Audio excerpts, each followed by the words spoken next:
நமது கலாச்சாரம், நமது பண்பாடு எப்போதும் நம்முடன் நீடித்து இருக்கும். சப்ஸ்கிரைப் திலக். அவரையே வந்து எங்களை எதிர்க்க சொல். கேடு கெட்டவளை, பெண்ணை கெடுக்கும் மோசமான வேலையை செய்யாதே என்றார்கள். போதும், நிறுத்துவன் பேச்சை. மன்னித்து விடும் அண்ணா. மானிடன் செய்த அவமானத்தில் திகைத்து நின்றேன். என் மூக்கை அவன் அறுத்து அரக்கர்களின் உணர்ச்சியை தட்டி பார்க்கிறான். ராவண கோபத்தை அறிய, ஆட்சிக்கும் உனக்கும் இது கௌரவ பிரச்சனை. உடனே சென்று அந்த அழகியை கடத்தி வந்துவிடு. அந்த இரு மானிடர்களையும் என் எதிரிலே நிறுத்து. என்னை பழித்தவனின் மானத்தை கெடுத்து கொன்று விடுவேன். அப்போதுதான் என் மனதுக்கு அமைதி கிடைக்கும் அண்ணா. நிறுத்து சொற்பனகை. அன்பு தங்கைக்கு நேர்ந்த அவமானத்திற்கு பதிலடி கொடுப்பது உன் அண்ணன் ராவணனின் கடமை. இதை நான் அலட்சியப்படுத்தினால் உலகம் சிரிக்கும். பிரகஸ்தா, இதுவரை நடக்காத நிகழ்வு ஒன்று நடந்திருப்பது விஷமத்தனமானது. நமது பயங்கர ஜனஸ்தானத்தை பாழாக்கி இருக்கிறார்கள். நம்மை சீண்டி பார்க்க இந்திரன், குபேரன், யமன், அனந்த சயன அனந்த விஷ்ணுவுக்கும் கூட சக்தி கிடையாது. சூரியன் சூடாக வீச மாட்டார். வருணன் அடைமழை பொழிய மாட்டார். வாயு புயலாக மாற மாட்டார். ஒரு சாதாரண மானிடன் யார், எங்கிருந்தான், எதற்கு செய்தான்? மாமன்னா இலங்கேஸ்வரா, செய்தது கோசல நாட்டு அரசர் தசரதரின் மைந்தர்கள் ராமன், லட்சுமணன். அவர்கள் சிறப்பானவர்களாயும் செயல் வீரர்களாயும் காணப்படுகிறார்கள். அவர்கள் ஆற்றலும் வேகமும் ஈடு இணையற்றது. அகில உலகங்களையும் அவர்கள் வில்லாலேயே வெல்வார்கள். திவ்யாஸ்திரங்களை பயன்படுத்த வகையிருந்த மேதைகள், அஸ்திரங்களில் தேர்ச்சி பெற்ற ரிஷிகள், திறமை பெற்ற தேவர்கள் மூலமாக கற்றறிந்து முற்றும் உணர்ந்தவர்களாக தெரிகிறார்கள். யுத்த நுணுக்கங்களிலும் தேர்ந்தவர்கள். அணி திரண்ட சேனை கூட்டம் தனியாக நின்ற ராமனை முடக்க சக்தியின்றி கலகலத்து சிதறும்படியானது. ராமனுக்கு மாயாஜால வித்தைகளும் தெரிந்திருக்கிறது. அதனால் நமது அரக்கர்படை குழப்பமடைந்து செய்வதறியாமல் தவித்தார்கள். வீரன் ராமன் வேகத்தையும் யூகத்தையும் கண்டு மிரண்டார்கள். ராமனின் மாயாஜாலத்தால் நமது சேனைகள் ஒருவருக்கொருவர் ராமன் என்று நினைத்து தங்களுக்குள்ளேயே அடித்து அடித்து மடிந்தார்கள். அவர் வீரர் என்றால் அந்த வீரர் தர்மத்திலிருந்து நழுவக்கூடாது. முன்பகை எதுவுமின்றி நமது ஜனஸ்தானத்தின் மீது ஆக்கிரமித்து அதை பாழாக்கியது எதற்கு? மன்னியுங்கள், அவர்கள் ஆக்கிரமிக்கவில்லை. ஆக்கிரமித்தது நமது சேனைகள் அந்த ராமன் மீது. நமது சேனைகள் அவர் மீது ஆக்கிரமித்ததா? எதற்காக? அப்படி செய்ய தூண்டியது எது? அதோடு அறிமுகமில்லாத அவர்கள் நமக்கு எந்த தீங்கும் செய்ததில்லை. ஆளுமை மிக்க அரக்கர் சேனை அங்கு போயிருக்க கூடாது. விபீஷணரே, தாம் சொன்ன கருத்துக்கள் நேர்மையானது. இப்படி அநேக வருடங்களாக இரு ராஜகுமாரர்களும் தண்டகாரண்யத்தில் ரிஷிகள், முனிவர்களின் தற்காப்பு பணியில் தம்மை ஈடுபடுத்திக் கொண்டார்கள். ராமன் பணியால் ரிஷிகள், முனிவர்கள் உயிர் பயமின்றி வாழ்ந்தார்கள். அந்த பணியின் சிறப்பினால் அரக்கர் வாளெடுத்து அநீதி இழைக்கவில்லை. அண்ணன் தம்பிகள் முனைப்பாக செயல்பட்டு பலமிக்க அரக்கர்களை வீழ்த்தினார்கள். மடிந்தவர்கள் தண்டகாரண்ய ரிஷிகளை, முனிவர்களை தாக்கி அழித்து தின்று வாழ்ந்த அரக்கர்கள். அரக்கர்களை கொன்ற அவர்கள் தண்டனைக்குரியவர்கள் தான். கரதூஷணர்கள் ஆக்கிரமிப்பாளரை அகற்றச் சென்றது சரிதான். நீ பேசுவது சரியல்ல இளவரசே இந்திரஜித். உணர்ச்சியினால் தான் விபரீதம் விளையும். பொறுமையாக சிந்தித்தால் பொறுப்பேற்ற பணிகளைத்தான் பொறுப்பாக செய்திருக்கிறார்கள். இதற்கு அவர்களுக்கு முழு அதிகாரம் உண்டு. அடுத்து, அமைதியான ரிஷிகளின் வாழ்க்கையில் ஆபத்துகள் காது கெட்டியது. உருப்படியான ஏற்பாடுகள் செய்வதை விட்டு நமது சேனாதிபதி கரதூஷணர்கள் ஒரு பெண்ணின் பேச்சை பெரிதுபடுத்தி நமது சேனைகள் முழுவதும் அழித்தார்கள். இது நியாயமற்ற பேரழிவு. போதுமே அண்ணா, உன் மீசையை எடுத்துவிட்டு புடவையை கட்டிக்கொள். இந்த மன்றத்தில் நீ எதற்கு? தங்கை இப்படி தாக்கப்பட்டு வந்திருக்கிறேன். நீ உன் நீதியை சொல்லி போதிக்கின்றாய். நீதி நெறி சிந்தனைகள் வீர குலத்துக்கு தேவையற்ற ஒன்று. நெறியற்ற வீரத்தால் நல்லது விளையாது. தர்மம், நீதி நெறிகளுக்கே இறுதி வெற்றி. விபீஷணா, வீரமுள்ளவனுக்கு நீதி நெறி நியாயங்கள் தடைக்கற்கள். உனது சித்தாந்த சிந்தனை நமக்கு தேவையில்லை. அதனால் தான் நான் உன் அறிவுரையில் குறுக்கிடுவது. நமது அரக்கர் ஜாதி சிறப்பு மிக்கது. யாரோ மானிடன் சிறப்பு மிக்க அரக்கர் மகளை சீண்டி பார்ப்பதோ? அப்படி செய்தவன் கையை வெட்டி எறிவே. விழி திறந்து பார் நம் சகோதரி பட்ட காயத்தை. வன்முறைக்கு வலிமையில் பதிலடி கொடுப்பது என் நீதி. அங்குள்ள அழகையை அபகரித்து வருவேன். அந்த இரு வீரர்களையும் பெட்டி பாம்பாய் அடக்கி நமது அரக்கர்களிடையே வீசி எறிவேன். மன்னிக்க வேண்டும் என் மன்னவா. பிரச்சனையை தீர்க்க தாமே நேர்பட போவது உகந்த முறையல்ல. அந்த வயதில் இளைய ராஜகுமாரருடன் வான் புகழும் இலங்கை வேந்தன் யுத்தம் செய்தல் உங்கள் வரலாற்று சிறப்புக்கு இழுக்கும் அண்ணா. வயதில் சிறியவர்கள் கரதூஷணனை போன்ற மாவீரருடன் ஜனஸ்தானத்தில் சக்தியை காட்டியிருக்கிறார்கள். அவ்வாறிருக்க ராவணன் சொல்வதுதான் ஏற்றது. மன்னா, இப்படி இரு மானிடர்களை அழிக்க இலங்கை வேந்தனே செல்வதால் யாருக்கு சிறப்பு? அதோடு ஒருவேளை கரதூஷணன் கதை எப்படியோ ஒரு வகையில் தங்களுக்கும் தொடருமானால் இலங்கை பேரரசின் எல்லா சிறப்பும் கரைபட்டு போகும். மாமன்னா, தாம் சதியால் அவன் கதையை முடியுங்கள். ராமன் சீதையை உயிரையும் விட மேலாக கருதுகிறார். சீதை கடத்தப்பட்டால் ராமனை அந்த சோகமே தின்றுவிடும் மன்னவா. பிறகு அவனை நீர்மேல் குமிழி போல் உடைத்து விடலாம் மன்னவா. மன்னா, சேனாபதி கருத்தினை சிந்தித்து பார்ப்பதுதான் நல்லது. மன்னா, அது நீதிக்கு விரோதம். சற்று மூடிக்கொள் உன் வாயை. இலங்கேஸ்வரா, ஒரு ஒழுக்கமற்ற வனவாசி உன் பாசத்தங்கை மூக்கை அறுத்தான். இளநங்கை என்று பாராமல் நடந்தான். நியாயமற்றவனுக்கு தண்டனை என்ன? உன் தங்கையை அவமானப்படுத்தியவனை நீயும் அவமானப்படுத்தி பழிவாங்கு அண்ணா. ஆம் அண்ணா, அப்படி அவன் பழிவாங்கப்படும் போது அது பொறுக்க முடியாமல் மடிவான். ஒரு பெண்ணுக்கு அவமானம் ஏற்படும் போது தாங்காமல் மடிவான், கூனி குறுகி மடிவான், தவித்து மடிவான். ஏற்கிறேன். ஏற்புடைய கருத்தினை நேரத்தில் சொன்னாய். சதியால், பலத்தால், சூழ்ச்சியால் சீதையை எப்படியாவது கடத்திவிடு அண்ணா. மோகினியாளின் மானம் இழந்தால் சூர்பனகின் இதயத்தை அணையும் அண்ணா. காத்திரு அன்பு தங்கையே, செல்கிறேன். இது உங்கள் தகுதிக்கு, உங்கள் வீரத்துக்கு இழுக்கு. ஒரு மின்னல் அகல் விளக்கை மோதுவதாம் அண்ணா. இலங்கேஸ்வரா, மாண்புமிக்க எனது உடன் பிறப்பே, தாம் மேதை, ஞானி, வேத வித்து. பயங்கரமாக தவம் புரிந்தீர்கள். படிக்காமல் உள்ள கலை இல்லை. மறையோதும் பிராமண குலத்தில் பிறந்தும் கூட போர் புரியும் சத்திரியர்களைப் போல வீரத்தால் கீர்த்தி பெற்றவர். தங்கை பாசம் என்று தப்பான அடியெடுத்து வைத்து கலங்கப்படாதீர்கள் மன்னா. நான் பேசுவது பாசம்தான். உடன் பிறந்த ரத்தம் கடன்பட்டிருக்கிறது. தீமை வழிப்பாதை சென்று தீங்கு புரியாதீர்கள். தர்மத்தின் விரிவுரைகளை சக்தியற்றவன் செய்வான் விபீஷணா. சக்தியாளன் செயல்தான் வேதங்கள். மன்னிக்கவும். தம்பி உள்ளவன் படைக்கஞ்சான் என்பர். நீயா தம்பி? எனக்கு நானே தலைவன். அறிவுரை சொல்ல தேவையில்லை.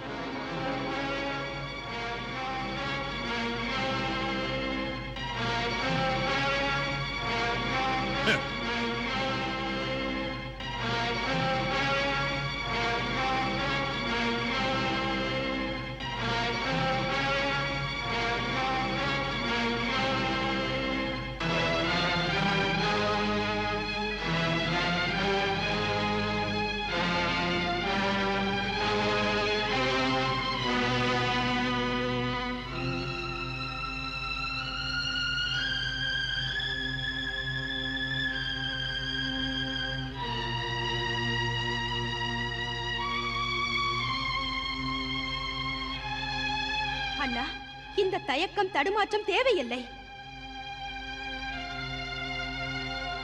சீதை உனக்கேற்ற கோதை. அந்த கொஞ்சம் மொழியாளை கடத்த மூக்கை அறுத்துக் கொண்டேன் நான். அவனுடன் மோதி கரணம் தூஷணனும் இறந்தார்கள். அப்படிப்பட்டவளை இனி அப்படியே விட்டுவிட்டால் அப்புறம் உன்னை ஆற்றலற்றவன் என்று ஊர் சொல்லும் அந்த கரை அழியவே அழியாது.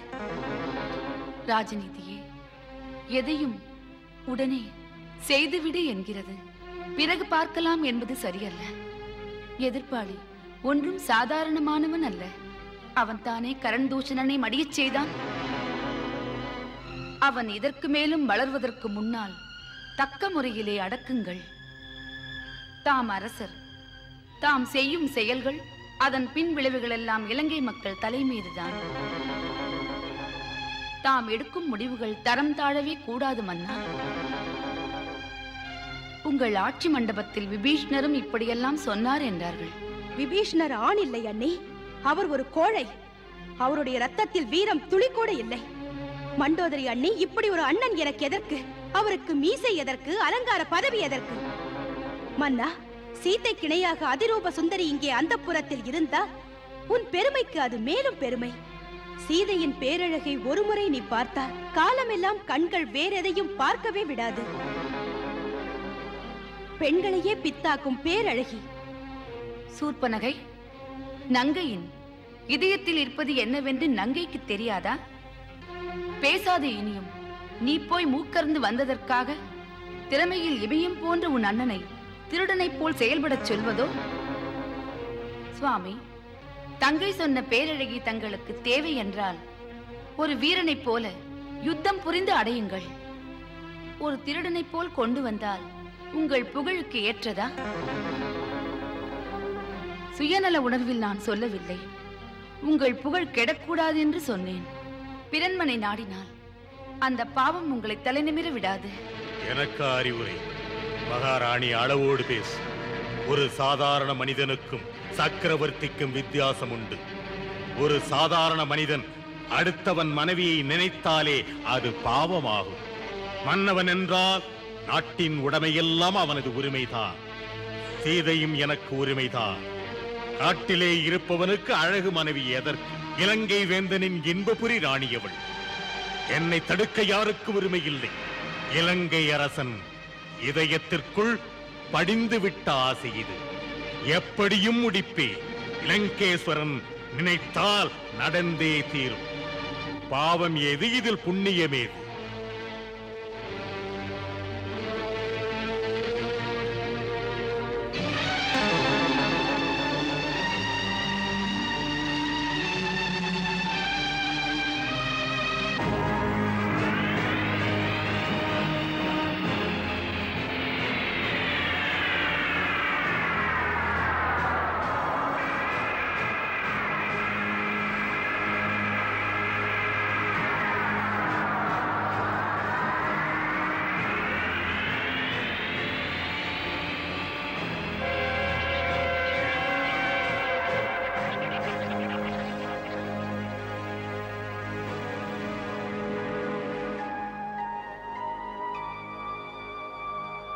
ஓம் நம சிவாய.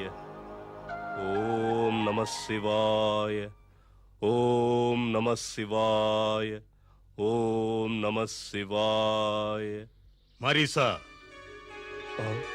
மன்னா. இலங்கேஸ்வரா, அமர வேண்டும். வணங்கி வரவேற்கிறேன்.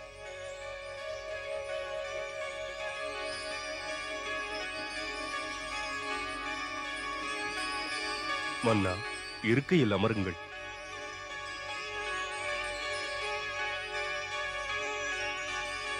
தாம் எதிர்பாராமல் வருகை தந்தது மாரீச்சனுக்கு ஐயமிழந்து ஏதேதோ நினைக்க வைக்கிறது. தாம் ஆளும் இலங்கை நலம்தானே என்பேந்தே? நான் எனக்கு உதவி கோரி இங்கு வந்தேன். பிரச்சனைகளை தீர்த்து வைக்கும் சிறந்த அறிவாளி உன் போன்று உமை சொல்ல யாருமே இல்லை. அற்புத மாய வித்தைகளில் யார் உனக்கு ஈடு?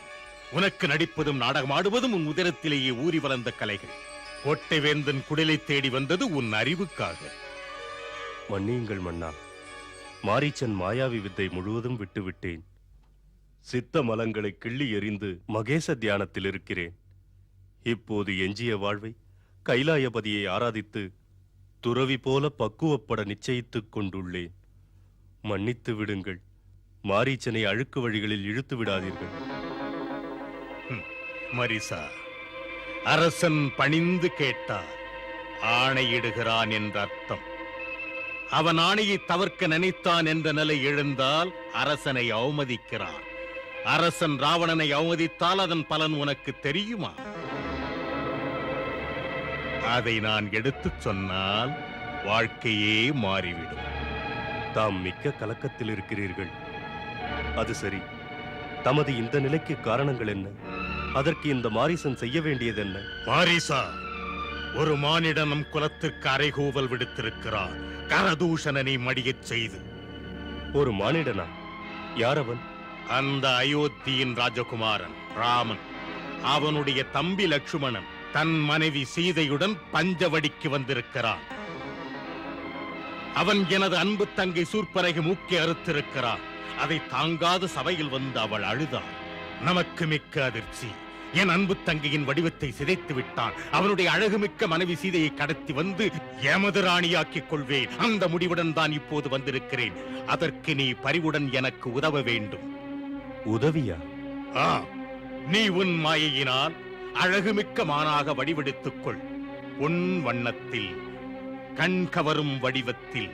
அது இதுவரை பார்க்காத அதிசயமாக இருக்க வேண்டும். ராம லட்சுமணர்கள் உன்னை வேட்டையாட விரும்புவார்கள், ஓடுவார்கள். சீதையை கடத்த வந்து எனக்கு அறியாமல் உதவுவார்கள். பக்குவமாய் நான் அவளை கடத்துவேன். இதற்கு மாரீசன் சேவை மகத்தான தேவை. குடிசை கோமலாங்கியை நான் எடுத்துச் சென்று இலங்கை ராஜமாளிகையில் வைப்பேன். உங்கள் திட்டமெல்லாம் சரி. பின் விளைவு கோட்டை, கொத்தளம், கொடிமரம் எல்லாம் போய்விடும் ராவணா. என்ன காலக்கணக்கது. தாம் ஏதோ சின்னஞ்சிறு எதிரி என்று நினைத்த அந்த சீராளனை பேசுகிறீர்கள். ஒரு ராமனின் பெருமை உங்களுக்கு தெரியாது. பதறாதீர்கள். சீதையின் நினைப்பே உங்களுக்கு நெருப்பு. அந்த நெருப்பை கடத்தாதீர்கள். கடத்தினால் அந்த பயங்கர விளைவு காலம் உங்களுக்கு கை கொடுக்காது. தரணியில் லங்கை என்ற பேர் இருக்காது. தாம் மனம் மாறி சீரோடு வாட லங்கைக்கே திரும்பிச் செல்லுங்கள். தாம் அனுபவிக்க எத்தனை எத்தனை அழகு ராணிகள். அவர்கள் அழகில் ஆனந்தத்தை அனுபவியுங்கள். சீதை ரூபத்தை நினைத்து சீரழிந்து விடாதீர்கள். அந்த நெருப்பில் சாம்பலாகாதீர்கள். எனக்கா உன் போதனை? விஷ்ணுவே ராமன் என்று நினைத்து ராவணனையே அச்சுறுத்த நினைக்கின்றாயோ? ராவணன் அச்சமெனும் உணர்வுக்கு அடிமையாகாதவன். அந்த காலனே வணங்கும் காலன். உங்களை அச்சுறுத்துவதற்கு சொல்லவில்லை மன்னா. வரப்போவதைச் சொன்னேன். அப்படி வரக்கூடாது என்று சொன்னேன். என் மீது ராமன் பானம் போட்டான். விட்டவுடன் 100 யோஜனை தூரம் சமுத்திரத்துக்கு அப்பால் விழுந்தேன். அவன் சாதாரண மானிடன் அல்ல. இளம் பிராயத்திலேயே தாடகையையும் சுபாகுவையும் கொன்றான். சிவதனுசை ஜனக சபையிலே ஒடித்த மாவீரன். யார் இருக்கிறான்? ராமனைப் போல எவன் இருக்கிறான்? கரனும் தூஷணனும் அழிவதற்கு, அவர்கள் விரிந்த சேனை இல்லாது போனதற்கு காரணமானவன் சாதாரண மானிடனா? மாமன்னா, தாம் சீதையை கடத்திச் செல்ல ஆசைப்படாதீர்கள். இதனால் தமக்கும் தமது லங்கைக்கும் சிறப்பு. மாரீசா, உன் பாடம் கேட்க நான் இங்கு வரவில்லை. உன் பெற்ற தாயையே வதைத்தவன். அவனுக்காகவா நீ பரிந்துரை வழங்குகிறாய்? முன் அனுபவங்கள் தான் முன்னேற்றத்தின் தடை நீக்கும் எச்சரிக்கைகள். உன் ஞானோபதேசம் எனக்கு தேவையில்லை. அந்த ராமன் சாதாரண மானிடன் அல்ல. இந்த ராவணன் சாதாரணமானவனா? ராவணன் என்னை கண்டு அஞ்சி தேவர்கள் பதுங்குவார்கள். கையிலே மலையே கையில் எடுத்தவன் நான். யமன் என்னை கண்டால் சற்று ஒதுங்கி நிற்பான். ராவண ராஜ்யம் அதுபோல் எங்கும் இருக்கவே இருக்காது. சூரியனும் என் சொல் கேட்பான். தாம் இப்போது சொன்னவைகள் அது நிஜம்தான். மன்னா, இதை மறந்து விடாதீர்கள். இத்தனை சக்திகளும் நீங்கள் முன்பு செய்த புண்ணியங்கள். ஆனால் இப்போது தங்கள் பாவ நினைப்புகளால் புண்ணிய சேமிப்புகள் இருக்காது. உங்களுக்கு அதனால் ஆற்றல் நிலைக்காது. மன்னா, உங்களுக்கு நான் மாமன் உறவு. அதனால் இப்படி நல்லது பேசி பார்த்தேன். அடுத்தவனின் மனைவி என்றால் அவள் நெருப்பை போன்றவள் மன்னா. தீ என்று தெரிந்து நீங்கள் தீமை வழி போக நினைக்கிறதோ? போதும், நிறுத்து. உறவாடை புனைந்ததால் உனக்கு உணர்ச்சிகளை மறத்து விட்டது. இன்பத்திற்காகவே பிறந்தவன் நான். அத்தனை அழகு மங்கையரும் என் அந்தப்புறத்திற்கு வர வேண்டும். அனுபவிக்க வரம்பே இல்லை. படைப்பெல்லாம் எனக்காக. எனக்கு தடைகளே கிடையாது. வலிமை இருக்கிறது அனுபவிக்க. வரட்டு வேதாந்தம் எதற்கு? சக்திதான் முக்கியம் என்றால் தடம் புரளாதீர்கள். ஆசை வலையில் விழுகிறீர்களே, அழிவின் குழியில் விழாதீர்கள். அரசன் ஏன் ஆசைப்படக்கூடாது? சாதனை படைத்த ஒருவன் அரசனின் முன்னால் அடக்கமாக பேசு. அடக்கமாக பேசுபவன் அந்தரங்கத்தில் சுத்தமாக இருக்க மாட்டான். உங்கள் நலன் கருதினால் இதைத்தான் சொல்லுவான். தன்னை இழக்க தயங்க மாட்டான். தாம் அவையிலே வைத்திருக்கும் அமைச்சர்கள் இது விஷயமாக எதுவுமே பேசவில்லை. எந்த அரசனுக்கு தன்னம்பிக்கையும் செயல் ஊக்கமும் இருக்கின்றதோ அவன் தன் அமைச்சர்களின் அறிவென்னும் வலையில் விழவே மாட்டான். அமைச்சர்களின் வேலை அரசன் ஆணைகளை மதித்து நடப்பது. ஆணை நான் இடுவேன், அமைச்சர்கள் அதை அப்படியே நடத்துவார்கள். எனது இலங்கையில் நான் பேசுவேன், அவர்கள் பதில் சொல்லாமல் செய்வார்கள். இப்படித்தான் இதுவரை நான் ஆண்ட கதை. அரசனின் முன்னாள் அமைச்சர்களும் படைத்தலைவர்களும் எல்லோரும் கைகட்டி நிற்க வேண்டும். அப்படி ஒரு ராஜா அடிப்படையும் கூட்டத்தால் முடியிழந்து போவான். வெறும் இனிய மொழி பேசுபவன் எதிரியை விட மோசமானவன். நன்மையை நேர்பட சொன்னால் கேட்பவனும் சொல்பவனும் பயன் பெறுகிறான். உண்மைக்கு கண் திறவுங்கள் அரசே. சத்தியத்தை மீறுவது சரியல்ல. கசப்பானது, கடுமையானது உண்மையினை எடுத்துச் சொல்வதுதான். மாரீசா, எம்மையே மூடனாக மதியாது. இதே நிலை நீடித்தால் ராமனுக்கும் சீதைக்கு முன்னால் உயிர் போவது உன்னுடையதாக இருக்கும். தெரிந்து கொள். அந்த அளவுக்கு போகாதே. சென்று சொன்னபடி முடித்து வை. மன்னா, எப்படியோ காலனின் முகவரி தேடி வந்துவிட்டான். மன்னவன் கையால் மடிவது தப்பு செய்தேன் என்ற கணக்கில் என்னை சேர்த்துவிடும். இதனிலும் ராமனின் கையால் மடிவதென்பது வீரன் எனும் புகழை தந்துவிடும். சரி மன்னா, சேவகன் பணி செய்து முடிக்கிறேன்.